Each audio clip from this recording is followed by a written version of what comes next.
ചെറുതായിട്ട് കേൾക്കുമായിരുന്നു. അപ്പം നമ്മൾ ഇച്ചിരി ദൂരെ നിന്ന് പറഞ്ഞാൽ കേൾക്കില്ലായിരുന്നു. ഓക്കെ.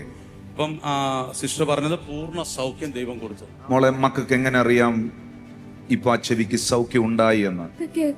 ഇപ്പൊ കേൾക്കാം. ഈ മോളെ ഈ ഒരു സൗഖ്യത്തിന് വേണ്ടി നേരത്തെ ഇതിനു വേണ്ടി പ്രാർത്ഥിച്ചിട്ടുണ്ടോ?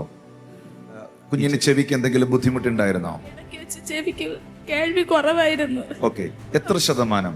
ആശുപത്രി കൊണ്ടുപോയില്ല. ഇവക്ക് പേടിയാണ് ചെവിയിൽ എന്തെങ്കിലും ഇട്ട് നോക്കുമ്പോ. അപ്പൊ ഈ കുഞ്ഞിന് കേൾക്കത്തില്ല എന്നുള്ളത് നിങ്ങൾ തിരിച്ചറിഞ്ഞതാണ്? വിളിച്ചാലൊന്നും കേൾക്കൂല. അപ്പൊ ഞാൻ പറഞ്ഞു, നീ ശ്രദ്ധിച്ചിരിക്കുക, ഇങ്ങനെ കേൾക്കാതിരുന്ന പെൺകുട്ടിയല്ലേ എന്നൊക്കെ ഞാൻ പറയും, വഴക്കും പറയും. ഓക്കെ മക്കളെ, no problem. God is good. യേശു നല്ലവൻ. നോക്കിപ്പോ ആ ചെവി കേൾക്കാമെന്നുള്ളത് നേരത്തെ കേട്ടോണ്ടിരുന്ന ചെവി അടച്ചു നോക്കിയോ? ഒന്ന് പിടിച്ചു നോക്കി, പ്രസ് ചെയ്ത് നോക്കി. നേരത്തെ കേട്ടോണ്ടിരുന്ന ചെവി അടച്ച് എന്തെങ്കിലും വ്യത്യാസങ്ങൾ ആ ചെവിയിൽ ഫീൽ ചെയ്യുന്നുണ്ടോ? കേൾവി കൂടുതലായിട്ട് ഫീൽ ചെയ്യുന്നുണ്ടോ? പറഞ്ഞോ. ഇപ്പൊ കേൾക്കാം. ഉറക്കെ പറഞ്ഞ മോളെ. ഇപ്പൊ കേൾക്കാം.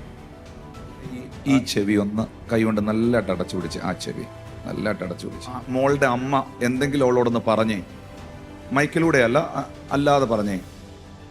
അമ്മ പറയുന്ന കേൾക്കുന്ന നോക്കി, വിളിച്ചേ.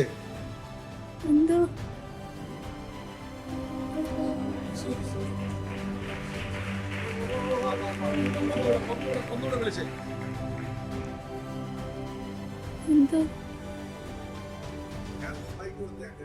ഞാൻ ഉറക്കെയാണ് വിളിക്കണത്, വിളിച്ചാലും കേൾക്കൂല.